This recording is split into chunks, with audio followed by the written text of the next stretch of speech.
Hello students, welcome to Paragon classes. Class 11th के आज के लेक्चर में हम वापस अपने काइनेमेटिक्स पोर्शन पर आ रहे हैं। जैसा कि बच्चों को पता ही है कि हम जिस ब्रांच को फिजिक्स की जिस ब्रांच को स्टडी कर रहे थे वो था काइनेमेटिक्स, और काइनेमेटिक्स में हम मोशन के बारे में स्टडी करते हैं विदाउट नोइंग द कॉज। और हम स्टडी ऑलरेडी कर चुके हैं uniform motion in a straight line and uniformly accelerated motion. उसके बाद नेक्स्ट टाइप का मोशन स्टडी करने के लिए आपको एक टूल के हेल्प लेनी पड़ती है, टूल की जरूरत पड़ती है। उस टूल का नाम है वेक्टर्स। इसलिए काइनेमेटिक्स को बीच में होल्ड पर डालकर हमने वेक्टर्स चैप्टर कंप्लीट किया है, और अब हम वापस काइनेमेटिक्स के अपने नेक्स्ट चैप्टर पर आते हैं, जो कि नेक्स्ट टाइप का मोशन है। और उस नेक्स्ट टाइप के मोशन का क्या नाम है वो आपको दिखाते हैं। यह है आपके सामने वो नेक्स्ट टाइप का मोशन। सामने आपको हेडिंग दिखाई दे रहा है, मोशन का नाम है प्रोजेक्टाइल मोशन। जैसा कि अभी मैंने बताया, काइनेमेटिक्स में हम मोशन के बारे में ही स्टडी करते हैं, डिफरेंट टाइप्स के मोशन के बारे में, लेकिन उस मोशन की कॉज नहीं जानते। तो आज हम आपको प्रोजेक्टाइल मोशन के बारे में पढ़ाते हैं। मोशन क्या होता है वो तो आप पहले से ही जानते हो कि when a body changes its position with respect to the surroundings, यानी ये बॉडी ऐसे यहाँ पर है और यहाँ से कहीं और चली जाती है, ए पॉइंट से बी पॉइंट पर कहीं और चली जाती है, तो उसने अपनी पोजीशन चेंज कर ली अपने सराउंडिंग्स के रिस्पेक्ट में, तो इस बॉडी में मोशन हो गया। और आपको मैंने बताया अभी दो टाइप के मोशन पढ़ाए भी जा चुके हैं। Uniform motion in a straight line, जिसमें पूरे रास्ते बॉडी की जो स्पीड है या वेलोसिटी है कांस्टेंट रहती है और बॉडी स्ट्रेट लाइन में चलती रहती है। दूसरा यूनिफॉर्मली एक्सेलरेटेड मोशन, जिसमें बॉडी की स्पीड लगातार या तो बढ़ती है या कम होती है। आज आपको थर्ड डिफरेंट टाइप का मोशन प्रोजेक्टाइल मोशन पढ़ाया जा रहा है, जिसमें पहले आपको इस प्रोजेक्टाइल वर्ड का मीनिंग समझना है। प्रोजेक्टाइल हर उस ऑब्जेक्ट को आप कह सकते हो, किसी भी ऑब्जेक्ट को कह सकते हो। साइंस की भाषा में प्रोजेक्टाइल आप हर उस ऑब्जेक्ट को कह सकते हो जिसको एक बारी थ्रो कर दिया जाए, फेंक दिया जाए किसी भी तरीके से, और उसके बाद सिर्फ थ्रो करते समय उस पर फोर्स लगे, उसके बाद उस पर आप कोई फोर्स नहीं लगाओगे, उस पर एक ही फोर्स काम करेगी, जो है अर्थ की ग्रेविटी। ऐसा कोई भी ऑब्जेक्ट जिसको थ्रो करते समय आप फोर्स लगाते हो, ये आपने फोर्स लगाया और आपके हाथ से छूटने के बाद कोई फोर्स नहीं लगती सिवाय ग्रेविटी के, ऐसे ऑब्जेक्ट को प्रोजेक्टाइल कहा जाता है। आप नोट्स देखेंगे, बुक देखेंगे, उसमें भी प्रोजेक्टाइल की डेफिनेशन ये है, an object is said to be projectile, या that object is said to be projectile, that object is called a projectile, which is once thrown, rest of the motion it covers under gravity।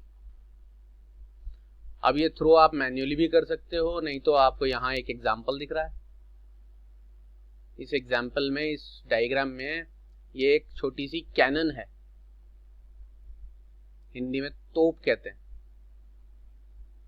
Cannon. और उस तोप से जो निकलता है गोला, उसको कहते हैं शेल।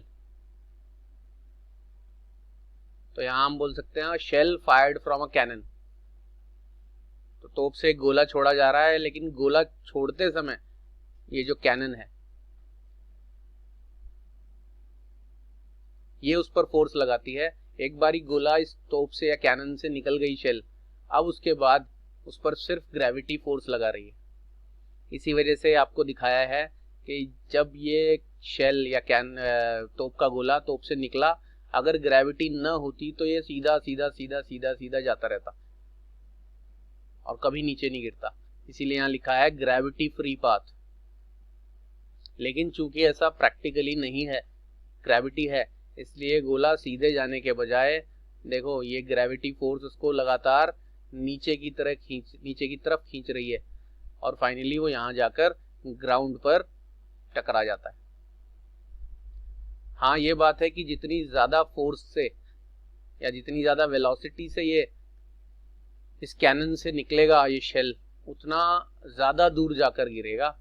जितनी कम वेलोसिटी से गिरेगा हो सकता है और कम दूरी पर जाकर गिरे, लेकिन गिरेगा जरूर जमीन पर ही।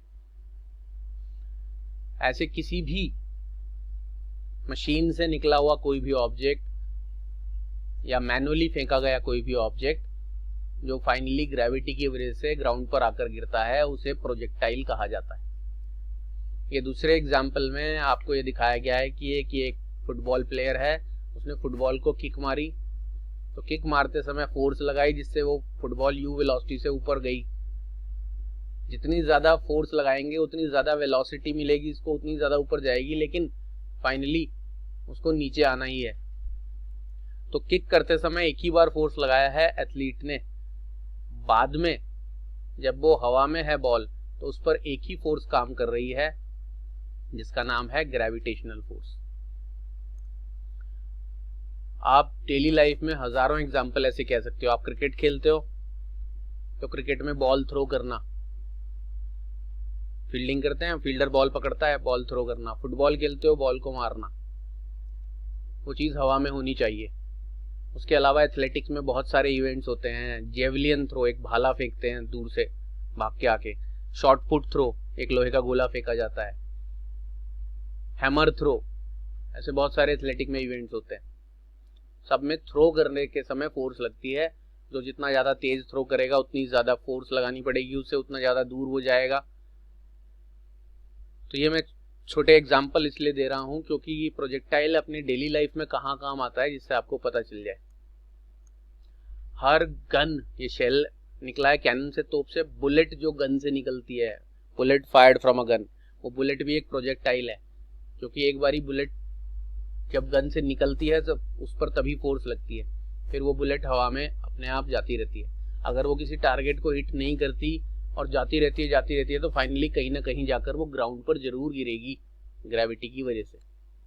जितनी ज्यादा रेंज होगी उसकी उतनी दूर जाकर गिरेगी। तो प्रोजेक्टाइल क्या होता है वो आपको समझ में आ गया। प्रोजेक्टाइल हर उस ऑब्जेक्ट को कहते हैं जो एक बारी थ्रो किया जाए मैनुअली या किसी मशीन से और उसके बाद वो अंडर ग्रेविटी मूव करे, ग्रेविटी की वजह से वो वापस नीचे आ जाए, रास्ते पर उस पर ग्रेविटेशन फोर्स के अलावा और कोई फोर्स न लगे, उसको प्रोजेक्टाइल कहते हैं। और ऐसे मोशन को प्रोजेक्टाइल मोशन कहते हैं। अब एक खास बात और समझ लें, प्रोजेक्टाइल क्या होता है वो आपको पता चल गया। इस मोशन को प्रोजेक्टाइल मोशन कहते हैं, इस तरह के मोशन को। ये जो रास्ता आपको ये दिख रहा है जो इस बॉल ने कवर किया है ब्लू कलर से, डिफरेंट पोजीशन बॉल की दिखाई है, थोड़ी देर बाद यहाँ पहुंची। एक्चुअली ये रास्ता उसने कवर नहीं किया है। कवर कौन सा रास्ता किया है उसने? ये रास्ता। इस रास्ते को एक स्पेशल नाम से पुकारा जाता है, ये भी याद रखें।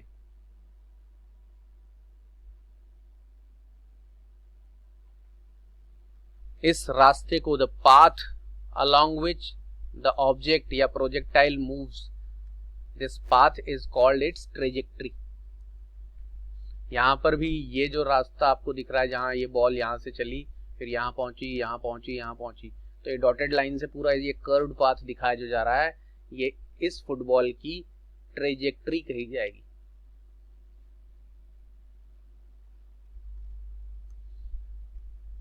अब हम चलते हैं अपने मेन 11th क्लास के सिलेबस पर। ये प्रोजेक्टाइल के बारे में एक जनरल जानकारी हो गई। अब हम मैथमेटिकल पोर्शन पर आते हैं।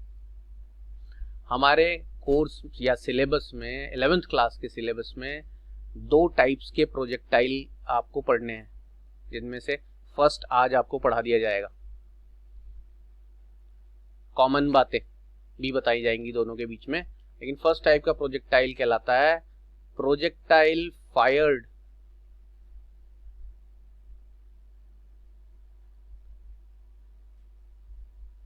फायर्ड मतलब थ्रो किया जाने को भी फायर ही कह देते हैं। Projectile fired along horizontal. ये वाला जो हमारा केस है, ये वाला भी दोनों ही सेम केस है, बस यहाँ पर थोड़ा सा ये कैनन और शेल दिखा दिया गया, और यहाँ पर ये सिंपल एक बॉल को, ये ग्राउंड है आपका, जैसे यहाँ जमीन दिखा रखी है, ये ग्राउंड है। इस ग्राउंड से कुछ हाइट, जैसे यहाँ ये क्लिफ दिखाया है हाइट के लिए, ऐसे हमने यहाँ पर ये ग्राउंड से कुछ हाइट लिया और यहाँ पर भी उसे थ्रो किया गया हॉरिजॉन्टल। ये आप देख रहे हो ये लाइन क्या कहलाती है? हॉरिजॉन्टल। यहाँ पर भी वही केस बताया है। ये जो लाइन आपको एरो दिखाई दे रहा है रेड कलर का, ये लाइन क्या है? ये ऐसे ऐसे आगे बढ़ा दें अगर, तो ये हॉरिजॉन्टल लाइन है। आपने प्रोजेक्टाइल को असल में हॉरिजॉन्टल की तरफ थ्रो किया था, फायर्ड अलोंग हॉरिजॉन्टल, वो तो ग्रेविटी की वजह से नीचे आ गया। तो पहला प्रोजेक्टाइल का जो केस है वो आपको पढ़ना है कि ग्राउंड से कुछ हाइट पर ले जाकर प्रोजेक्टाइल को कहीं ऐसे ऊपर या नीचे नहीं फेंका, एकदम ग्राउंड के पैरेलल फेंका है, यानी जो थ्रो किया है उसको ग्राउंड के पैरेलल किया है हॉरिजॉन्टली। इस केस को कहते हैं प्रोजेक्टाइल फायर्ड अलोंग हॉरिजॉन्टल। और जो ये केस है, ये सेकेंड केस लिखता हूं मैं, और ये भी सेकेंड केस है ये वाला।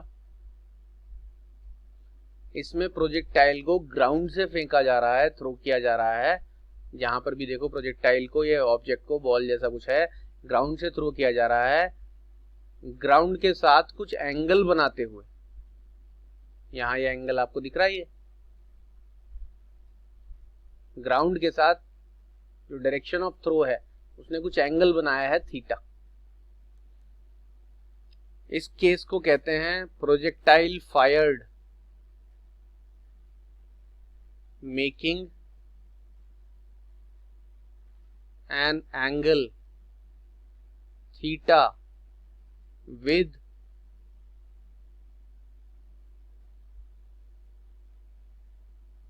हॉरिजॉन्टल माने ग्राउंड के साथ या ग्राउंड से फेंका गया है प्रोजेक्टाइल को, ग्राउंड के साथ क्या बनाते हुए?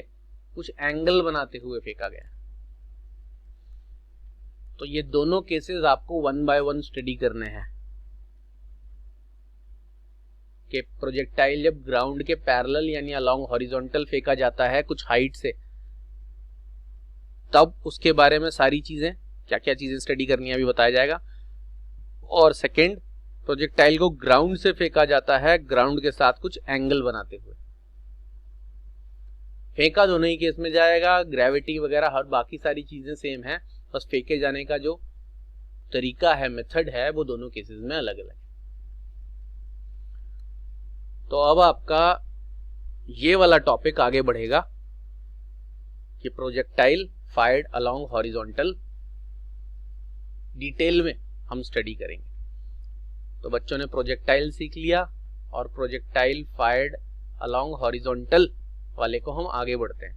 ये याद रखना है ये वाली बात कि प्रोजेक्टाइल जिस रास्ते को कवर करता है, ये रास्ता जैसे यहाँ से यहाँ आया, ये यहाँ से ये यहाँ गया, इस रास्ते को, इस कर्व्ड पाथ को, चाहे वो यहाँ से फेंका जा रहा है हाइट से या नीचे से फेंका जा रहा है, रास्ते को हमेशा ट्रेजेक्टरी कहेंगे। Trajectory is the path followed by the projectile. तो ये जानकारी प्रोजेक्टाइल के बारे में होने के बाद अब हम आगे बढ़ते हैं अपने फर्स्ट केस की तरफ। तो ये हम आ गए हैं हमारे फर्स्ट टाइप के प्रोजेक्टाइल के लिए, जिसका नाम बताया था मैंने प्रोजेक्टाइल फायर्ड अलोंग हॉरिजॉन्टल। जो अभी मैंने डायग्राम दिखाया था, तो आप ये समझ लें कि ये आपका ग्राउंड है यहाँ,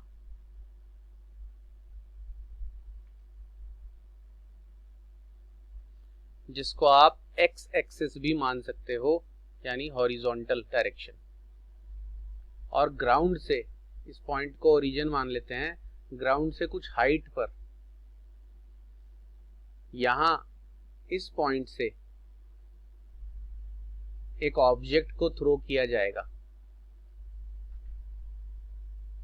वो ऑब्जेक्ट यहां बना देता हूं मैं,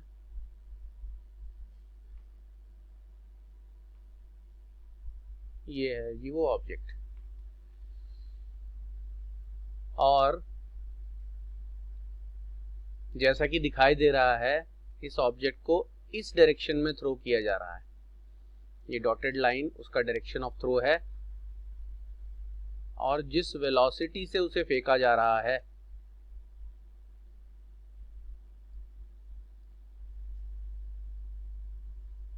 वो वेलोसिटी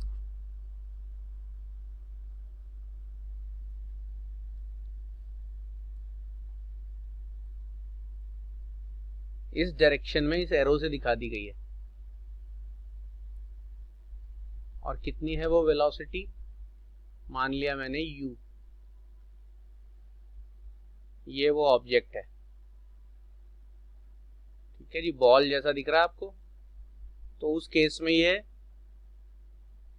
शेल था, शेल मतलब तोप का गोला, फायर्ड फ्रॉम अ कैनन, और फेंका जा रहा है हॉरिजॉन्टल u वेलोसिटी से।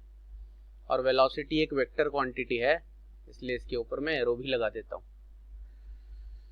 लेकिन होगा क्या, ये बॉल यहां से ऐसे फेंके जाने के बावजूद भी इस पाथ पर आएगी, यहां पहुंचेगी, फिर यहां पहुंचेगी, फिर यहां पहुंचेगी, और यहां पहुंचेगी, और फिर ग्राउंड से टच कर जाएगी। ये आपका y एक्सिस माना जा सकता है। अब ये आपका पूरा सिचुएशन समझ में आ गया, क्योंकि मैंने इसको xy में इसलिए बनाया है कि मैथमेटिकल पोर्शन हम इसका समझ सकें। एग्जाम्पल के तौर पे ये वही है जो आपको थोड़ी देर पहले डायग्राम दिखाया। यहाँ पर एक कैनन रखी है, यानी तोप, उससे एक शेल को फायर किया गया ग्राउंड के पैरेलल, लेकिन वो नीचे चला गया ग्रेविटी की वजह से। और ये तोप ग्राउंड से कुछ हाइट पर रखी है। ये हाइट भी हम क्या मान लेते हैं,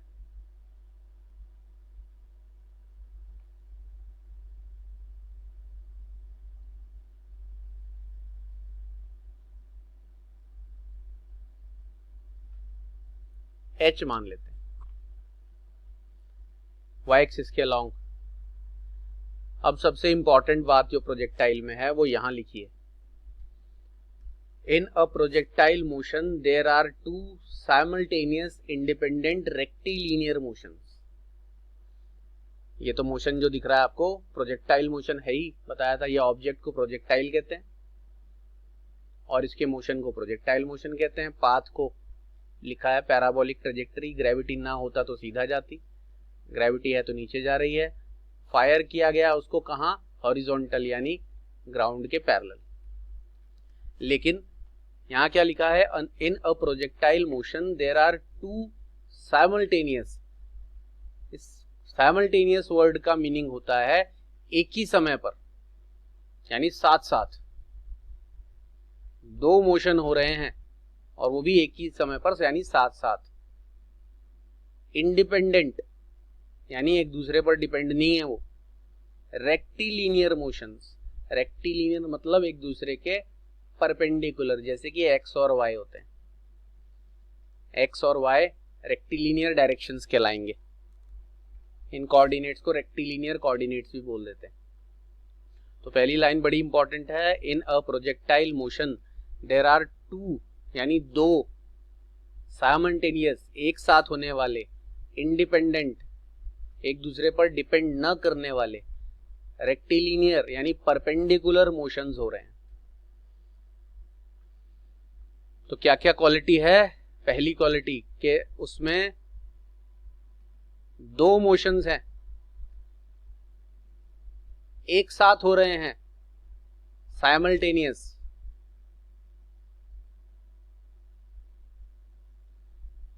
तीसरा इंडिपेंडेंट हैं,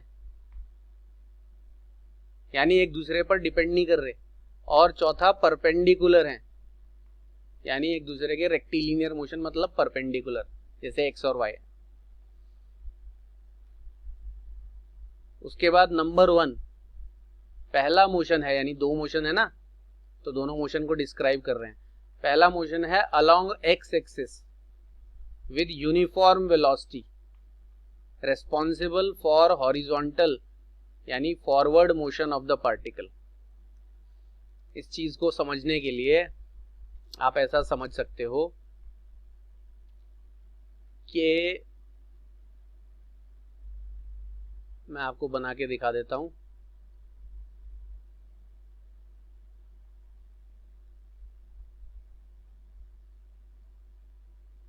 ये देखो,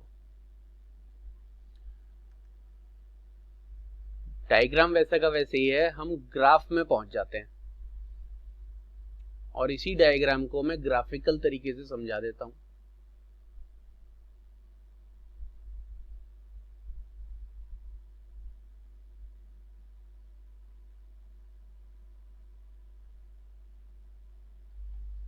ये मैंने एक एक्स और वाई एक्सिस का, ये तो नॉन ग्राफिक डायग्राम था, मैंने उसका ग्राफ वाला डायग्राम बना दिया।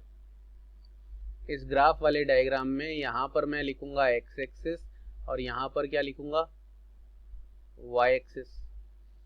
लेट अस सपोज इस जगह से बॉडी को थ्रो किया गया इस डायरेक्शन में ग्राउंड के पैरेलल, लेकिन वो ऐसे गिर गई आके यहां। किस वेलोसिटी से थ्रो किया गया था दिखाते हैं।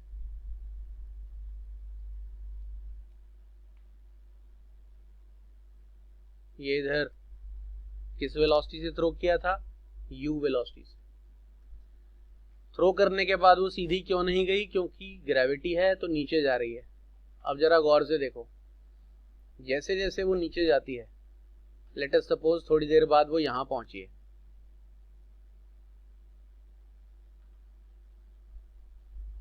यहां से जब उसे थ्रो किया था इस समय time t is equal to आपने 0 बोल दिया, यानी इस समय आपने अपनी स्टॉप वॉच ऑन की है। स्टॉप वॉच ऑन करते हैं, time t is equal to 0, फेंकने का समय रिकॉर्ड करना शुरू हो गया। मान लो 10 सेकेंड बाद वो यहां पहुंचती है, आफ्टर टाइम t को 10 सेकेंड बोल सकते हैं, वो यहां पहुंचती है, 15 सेकेंड बाद और आगे पहुंचेगी, 20 सेकेंड बाद और आगे पहुंचेगी। तो उसने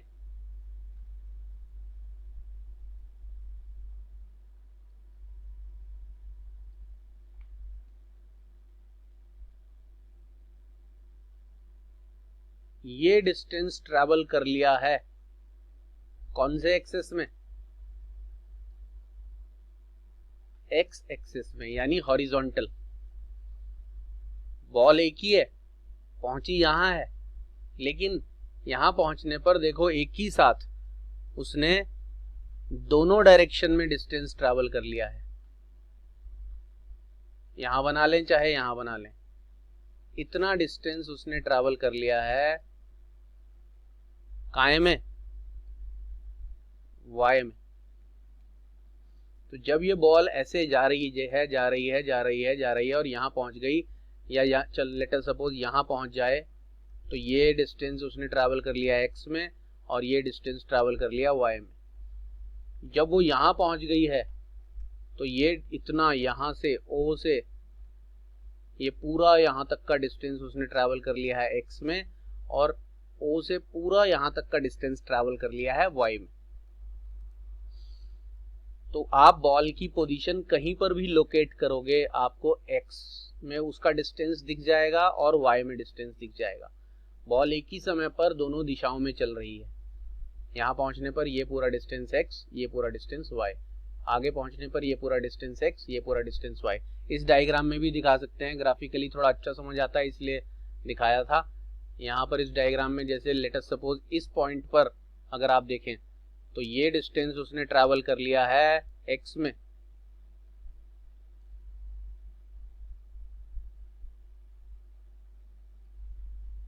लिया है कि नहीं?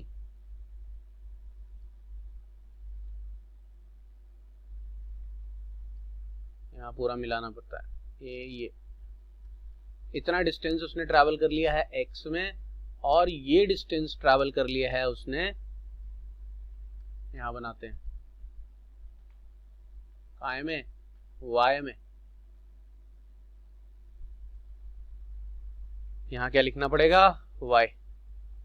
तो पहली लाइन आपकी जो लिखी है अलोंग x एक्सिस भी ट्रैवल कर रही है और अलोंग y एक्सिस भी, ये अलोंग x एक्सिस और अलोंग y एक्सिस। तो जो आपने सबसे फर्स्ट लाइन बोली उसमें क्या है? In a projectile motion there are two simultaneous, एक साथ, इंडिपेंडेंट, एक दूसरे पर डिपेंड नहीं, रेक्टिलिनियर मोशंस, एक दूसरे के परपेंडिकुलर, यानी x और y देखो परपेंडिकुलर है, एक समय पर वो बॉडी दोनों दिशाओं में मोशन कर रही है। नंबर 1, अलोंग x एक्सिस जो वो मोशन करती है, ये x एक्सिस, ये x एक्सिस, ये पूरा x एक्सिस, वो यूनिफॉर्म वेलोसिटी से चलेगी।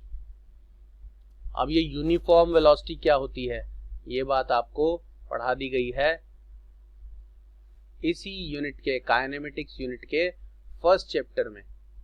यूनिफॉर्म वेलोसिटी उसे कहते हैं जिसमें बॉडी की वेलोसिटी चेंज ना हो, कांस्टेंट रहे।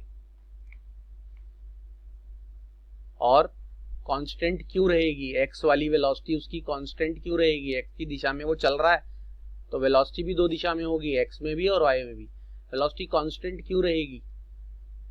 क्योंकि x एक्सिस की डायरेक्शन में उस पर कोई फोर्स नहीं लग रही है,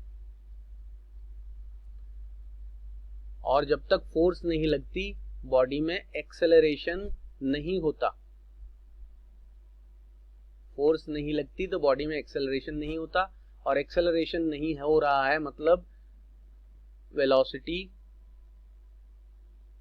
कांस्टेंट है, जिसको आप कांस्टेंट को यूनिफॉर्म भी बोल सकते हो।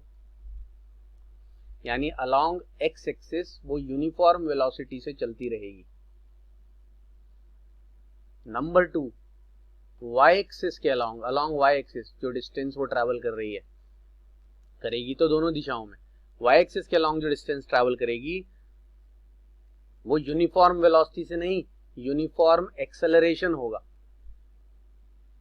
Responsible for the vertical downward motion of the particle. और वो यूनिफॉर्म एक्सेलरेशन कितना होगा? g, जिसे हम एक्सेलरेशन ड्यू टू ग्रेविटी कहते हैं, जिसका वैल्यू 9.8 मीटर पर सेकंड स्क्वायर होता है।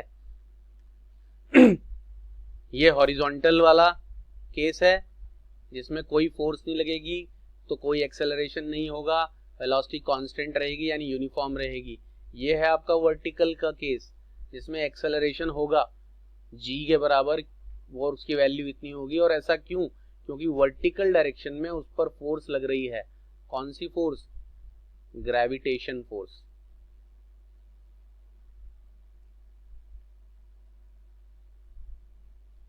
ग्रेविटेशनल फोर्स लग रही है। देखें ये यहाँ पर जो बॉडी है उस पर ये कहीं पर भी आप देख लो उस पर हमेशा ग्रेविटेशन फोर्स लग रही है, तभी तो यहाँ पर लिखा है पैराबोलिक ट्रेजेक्टरी, ग्रेविटी की वजह से वो नीचे जा रही है। अगर ग्रेविटी ना होती तो वो हॉरिजॉन्टल ही जा रही होती। तो ये सबसे इंपॉर्टेंट बात है जो आपको याद रखनी है इन 3 लाइनों में जो लिखी गई है। फॉर्मूला डिराइव करते समय ये 3 लाइनों की बातें हमेशा जो बच्चा याद रखेगा उसको ना तो फॉर्मूला याद करना पड़ेगा, ना डेरिवेशन रटना पड़ेगा, और ना ही न्यूमेरिकल सॉल्व करने में प्रॉब्लम आएगी। जिन बच्चों को प्रोजेक्टाइल मोशन में प्रॉब्लम आती है उसका एकमात्र यही कारण है। चाहे आप किसी भी लेवल का, 11th लेवल का, कॉम्पिटिटिव लेवल का, किसी भी लेवल का क्वेश्चन कर लो, आसानी से हो जाएगा इस टॉपिक का, अगर आपको ये 3 इंपॉर्टेंट पॉइंट याद हैं। क्या इंपॉर्टेंट पॉइंट? प्रोजेक्टाइल मोशन में बॉडी जब प्रोजेक्टाइल मोशन करती है तो एक ही समय पर उसमें दोनों दिशाओं में यानी दोनों डायरेक्शंस में मोशन होता रहता है। रेक्टिलिनियर मतलब परपेंडिकुलर, एक x वाला मोशन और एक y वाला मोशन। एक साथ साइमल्टेनियस, इंडिपेंडेंट, एक दूसरे पर डिपेंड नहीं, एक्स में भी चलती रहती है, वाई में भी चलती रहती है। एक्स के अलोंग जो मोशन होता है वो यूनिफॉर्म वेलोसिटी से होता है। मोशन होएगा तो कुछ ना कुछ वेलोसिटी तो होगी, लेकिन वो वेलोसिटी चेंज नहीं होगी। और चेंज क्यों नहीं होती उसका रीजन बताया, क्योंकि एक्स की दिशा में, ये जो एक्स की दिशा है, ये जो एरो देख रहे हो, इसमें कोई फोर्स नहीं लग रही है। फोर्स नहीं लगती तो एक्सेलरेशन भी नहीं होता, क्योंकि फोर्स लगने की वजह से ही एक्सेलरेशन होता है। भले ही हम अभी उस फोर्स के बारे में नहीं पढ़ रहे हैं क्योंकि हम काइनेमेटिक्स में पढ़ रहे हैं, लेकिन force is responsible for acceleration. तो एक्सेलरेशन नहीं होगा क्योंकि फोर्स नहीं लग रही, और एक्सेलरेशन नहीं होगा तो उस दिशा की वेलोसिटी कांस्टेंट रहेगी। The body will move along X axis with uniform velocity. लेकिन वाई एक्सिस के अलोंग उसमें एक्सेलरेशन होगा, वो एक्सेलरेशन भी फिक्स रहेगा, वेलोसिटी फिक्स नहीं रहेगी। Velocity will keep on increasing along Y axis, but acceleration होगा, और वो एक्सेलरेशन होगा ड्यू टू ग्रेविटी, क्योंकि वाई डायरेक्शन में कौन सी फोर्स लग रही है, ग्रेविटेशनल फोर्स। अब जैसा कि आपने सपोज किया है कि t समय बाद, टाइम t इक्वल टू 0 पर उसको फेंका गया, स्टॉप वॉच ऑन कर ली, ये t आप रिकॉर्ड करते रहोगे अपनी स्टॉप वॉच में। तो हम सपोज करते हैं इस t समय बाद यानी 10 सेकेंड बाद ये ऑब्जेक्ट यहाँ पहुंचा है, और जहां ये पहुंचा है इस पॉइंट का नाम है P, और उस समय t सेकेंड्स बीत चुके हैं, और उसने ये डिस्टेंस ट्रैवल कर लिया है x के अलोंग, और ये डिस्टेंस ट्रैवल कर लिया है y के अलोंग। तो ये डिस्टेंस हम फाइंड आउट करके बच्चों को दिखाते हैं। मोशन अलोंग हॉरिजॉन्टल,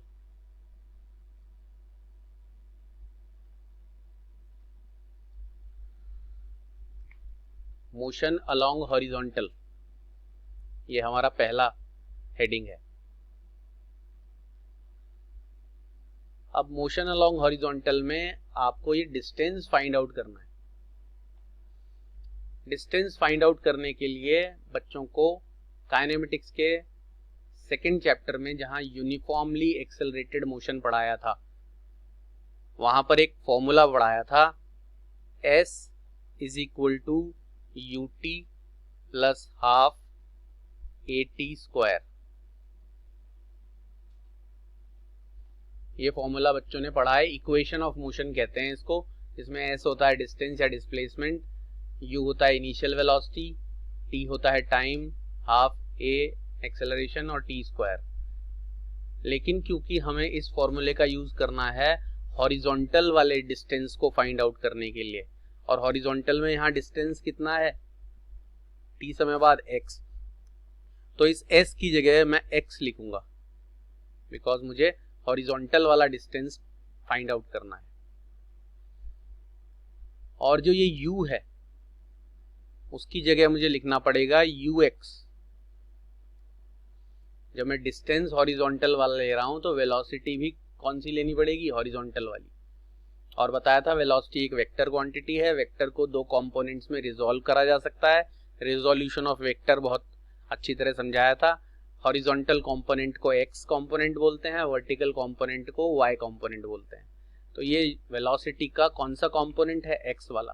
क्यों लिया जा रहा है x वाला कंपोनेंट, क्योंकि x वाला ही डिस्टेंस फाइंड आउट किया जा रहा है। टाइम तो स्केलर है, उसका कोई कंपोनेंट नहीं होता, plus half ax t square. अब यहां गौर से देखें, डिस्प्लेसमेंट में हम x वाला डिस्प्लेसमेंट फाइंड आउट कर रहे हैं, तो वेलोसिटी भी x वाली लेनी पड़ेगी और एक्सेलरेशन भी x वाला लेना पड़ेगा। x वाला एक्सेलरेशन मतलब एक्सेलरेशन अलोंग हॉरिजॉन्टल। और अभी अभी आपको बताया ये फर्स्ट पॉइंट में कि अलोंग x एक्सिस वो यूनिफॉर्म वेलोसिटी से चलता है, यानी x एक्सिस की तरफ उसमें एक्सेलरेशन नहीं होता। तो इसलिए हम यहाँ लिख देते हैं where ax is equal to 0, यानी x की डायरेक्शन में उसमें कोई एक्सेलरेशन नहीं होगा। एंड ux मतलब x की डायरेक्शन की इनिशियल वेलोसिटी। तो यहां गौर से देखो, इनिशियल यानी शुरुआत में आपने उसे किधर फेंका है, इधर, और ये कौन सा एक्सिस है, एक्स एक्सिस, यानी जिस वेलोसिटी से आपने उसे फेंका है वो ही इनिशियल वेलोसिटी है अलोंग एक्स एक्सिस, क्योंकि आपने उसे फेंका ही इनिशियली शुरुआत में किधर था, एक्स एक्सिस की तरफ। तो जितनी भी वेलोसिटी से आपने फेंका वही उसकी एक्स एक्सिस वाली इनिशियल वेलोसिटी है, तो वो कितनी है, u। तो हॉरिजॉन्टल वाले डिस्टेंस को फाइंड आउट करने के लिए हॉरिजॉन्टल वाला डिस्टेंस रखा s की जगह, u की जगह हॉरिजॉन्टल वाली इनिशियल वेलोसिटी, टाइम तो स्केलर है ना x ना y, ax रखा है एक्सेलरेशन की जगह x वाला एक्सेलरेशन, और प्रोजेक्टाइल केस में x वाला एक्सेलरेशन 0 होता है और इनिशियल वेलोसिटी x वाली वही है जिससे प्रोजेक्टाइल को इनिशियली फेंका u। अब ये दोनों वैल्यूज जब आप इस इक्वेशन में पुट करते हैं, जिसका नाम मैं इक्वेशन 1 रखता हूं, तो इक्वेशन 1,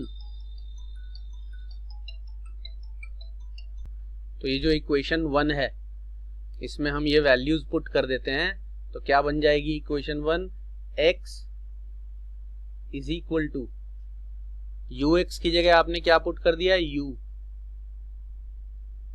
साथ में t है, और आगे आपको कुछ लिखने की जरूरत नहीं है, क्योंकि ax की जगह जब आप 0 पुट करेंगे तो ये पूरा जो सेकेंड वाला टर्म है हाफ a t स्क्वायर वाला, ये पूरा 0 हो जाएगा। आपके पास फर्स्ट इक्वेशन सिर्फ इतनी सी बच गई है, यानी आप इस इक्वेशन से किसी भी समय टाइम अगर आपको गिवन है, स्टॉप वॉच आपने ऑन कर रखी है या क्वेश्चन में गिवन है, और किस वेलोसिटी से फेंका वो वेलोसिटी भी गिवन है, तो वो टाइम और वो वेलोसिटी रख के एक्स एक्सिस के अलोंग उसने कितना डिस्टेंस ट्रैवल किया है, किस समय, at what time, what is the distance along X axis. थोड़ी और देर बाद वो यहाँ पहुंचेगा तो ये और ज्यादा हो जाएगा, थोड़ी और देर बाद यहाँ पहुंचेगा तो ये पूरा डिस्टेंस हो जाएगा। तो जितनी देर बाद आप निकालना चाहो you can find out by this equation. ये आपका पहला पार्ट आ गया है आपकी प्रोजेक्टाइल फायर्ड अलोंग हॉरिजॉन्टल का।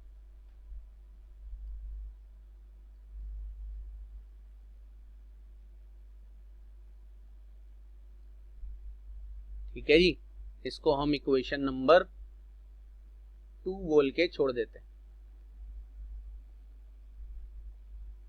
अब आपको जैसे यहां motion along horizontal find out किया है, ऐसे ही मोशन अलोंग वर्टिकल भी फाइंड आउट करना है। अब motion along vertical find out करने के लिए जिन जिन चीजों की जरूरत खत्म हो गई है उन्हें हटा दिया जाता है। हॉरिजॉन्टल वाली सारी चीजें हटा देते हैं, उसका रिजल्ट बस आपके लिए रखा जाएगा, बाकी सारी चीजें गायब।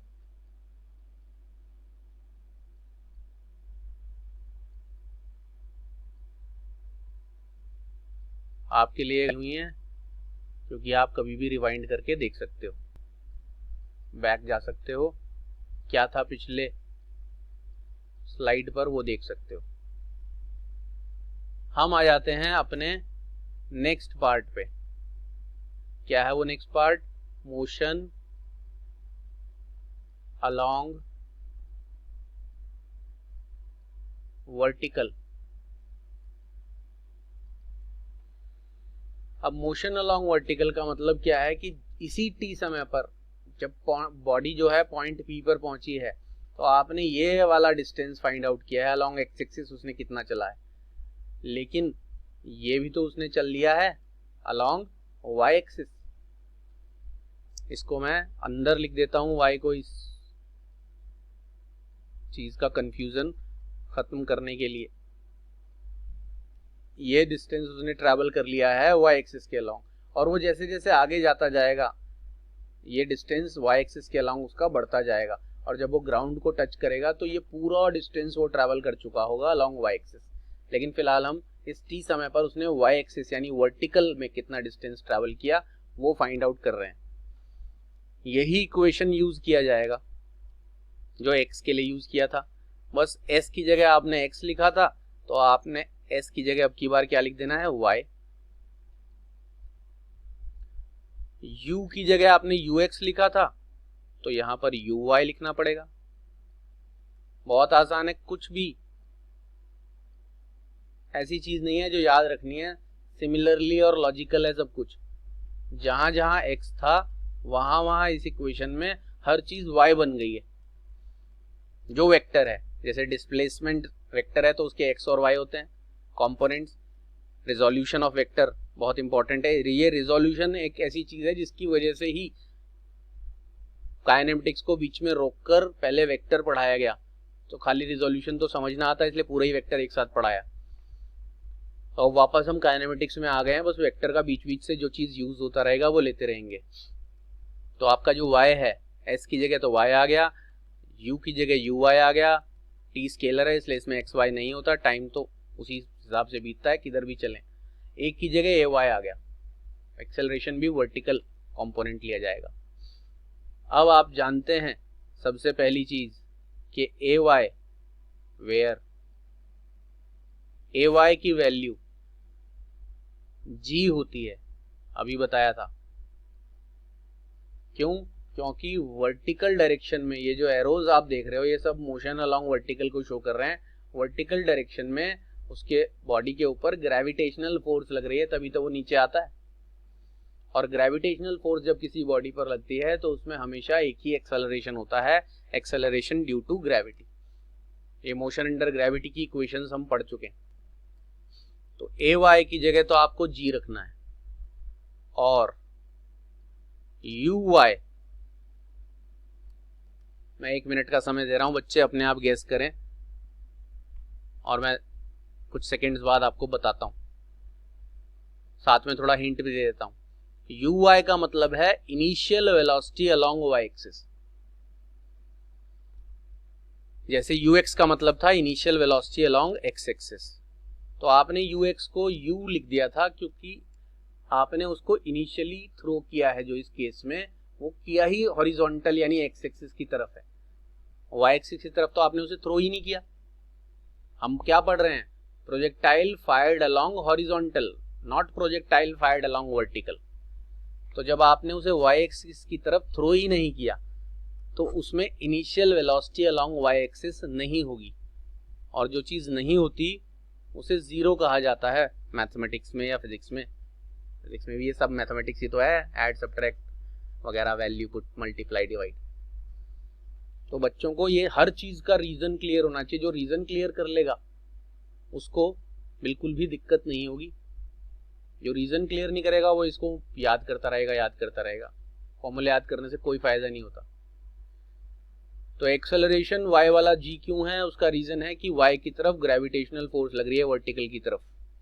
और uy 0 क्यों है, क्योंकि इनिशियल वेलोसिटी y एक्सिस की तरफ नहीं थी, उसको इनिशियली x की तरफ ही फेंका गया था, हॉरिजॉन्टल की तरफ। ये दोनों वैल्यूज जब आप ऊपर वाली इक्वेशन में पुट करेंगे तो आपके पास y is equal to, uy का वैल्यू 0 करते ही ये फर्स्ट टर्म 0 हो जाएगी, उसमें सेकेंड टर्म 0 हुई थी। आपके पास बचेगा हाफ, ay की जगह आप पुट करेंगे g और स्मॉल t तो ऐसे कैसे ही रहेगा।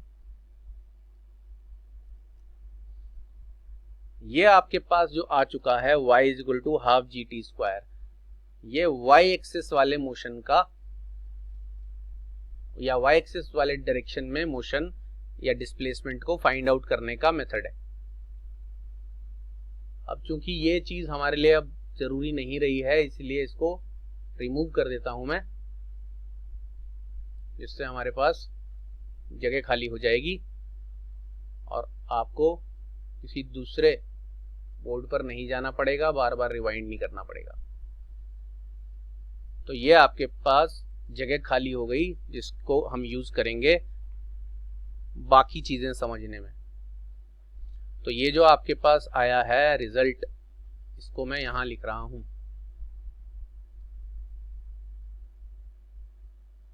y is equal to half G T square, y is equal to half G T square.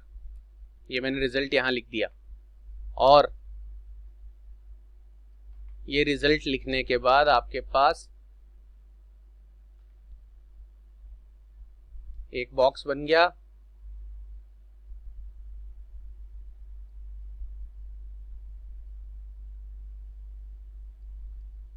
ये बनेगा बॉक्स, ये बॉक्स बन गया जिसको हम इक्वेशन नंबर 3 बोल देते हैं। जैसे इस इक्वेशन से आप किसी भी समय टाइम t की वैल्यू रखकर कितने सेकंड बाद उसने x में कितना चला वो निकाल सकते हैं, ऐसे ही इस इक्वेशन से आप टाइम की वैल्यू रखकर उसने y एक्सिस में कितना चला वो निकाल सकते हैं। तो अब आपके पास किसी प्रोजेक्टाइल फायर्ड अलोंग हॉरिजॉन्टल के दोनों डिस्प्लेसमेंट, दोनों डायरेक्शन में जो डिस्प्लेसमेंट बताया गया, एक प्रोजेक्टाइल फेंके जाने के बाद दोनों दिशाओं में चलता है, अलोंग x भी और अलोंग y भी। x में कितना चला वो इससे पता चल जाएगा, y में कितना चला वो इससे पता चल जाएगा। आपको सिर्फ पता होनी चाहिए दो चीजें, एक तो इनिशियल वेलोसिटी जिससे वो फेंका है अलोंग कहाँ, हॉरिजॉन्टल, किधर फेंका गया है, along horizontal, u along horizontal, ये आपको नोन होना चाहिए। और दूसरी चीज क्या पता होनी चाहिए, वो टाइम जितने टाइम बाद आप फाइंड आउट करना चाहते हो उसका x के अलोंग मोशन और y के अलोंग मोशन। तो आज के क्लास में आपने प्रोजेक्टाइल क्या होता है वो पढ़ा, और दो टाइप के प्रोजेक्टाइल में से प्रोजेक्टाइल फायर्ड अलोंग हॉरिजॉन्टल वो पढ़ा, और हॉरिजॉन्टली फेंके जाने के बाद भी प्रोजेक्टाइल दोनों दिशाओं में चलता है साइमल्टेनियसली, एक ही समय पर वो x में भी डिस्टेंस ट्रैवल कर रहा होता है और y में भी। x में कितना डिस्टेंस ट्रैवल करता है कितने समय में वो पता लगाने का तरीका, और y में कितना डिस्टेंस ट्रैवल करता है कितने समय में ये पता लगाने का तरीका, यानी फॉर्मूला। और ये पता कैसे लगा पाए, जो हमने दो रूल बताए हैं, x और y में वो साइमल्टेनियसली चलता है लेकिन x में बिना एक्सेलरेशन चलता है, और y डायरेक्शन में वो एक्सेलरेशन के साथ चलता है, जो एक्सेलरेशन होता है एक्सेलरेशन ड्यू टू ग्रेविटी। और आपने इस इक्वेशन का इस्तेमाल किया, इक्वेशन ऑफ मोशन जिसे कहते हैं, डिस्प्लेसमेंट निकालने के लिए अलोंग x एक्सिस भी और अलोंग y एक्सिस भी। x एक्सिस के लिए आपने डिस्प्लेसमेंट x लिया, वेलोसिटी भी x वाली, एक्सेलरेशन भी x वाला। वर्टिकल निकालने के लिए, y एक्सिस निकालने के लिए आपने डिस्प्लेसमेंट y वाला लिया, वेलोसिटी भी y वाली और एक्सेलरेशन भी y वाला। ये दोनों चीजें अच्छी तरह लेक्चर देखकर क्लियरली समझ लें और इसको याद रखें, क्योंकि जो हमारा अगला क्लास होगा वो इन्हीं दोनों रिजल्ट्स के कॉम्बिनेशन से हमें जो सबसे इम्पोर्टेंट चीज मिलती है, जो हमारी इस आर्टिकल की टैग लाइन भी बनेगी और 1 मार्क्स क्वेश्चन में कंपटीशन लेवल पर भी बहुत बार पूछी जाती है, वो पढ़ने को मिलेगी नेक्स्ट लेक्चर में। लेकिन नेक्स्ट लेक्चर के लिए ये वाली चीज बहुत अच्छी तरह क्लियरली होनी चाहिए। एक बार, दो बार, 3 बार अच्छी तरह लेक्चर को वॉच करके उसको दिमाग में बिठा लें, याद नहीं करें, हर चीज का रीजन समझ के उसे ध्यान रखें। विदाउट रीजन याद कर लिया तो भी कोई फायदा नहीं होगा, ना कोई क्वेश्चन सॉल्व होगा एग्जाम में, ना कोई कंपटीशन एग्जाम का न्यूमेरिकल क्रैक कर पाएंगे। तो आज का क्लास हम यहीं खत्म करते हैं। अब अगली क्लास में मुलाकात होगी इनके कॉम्बिनेशन के साथ। तब तक के लिए गुड बाय।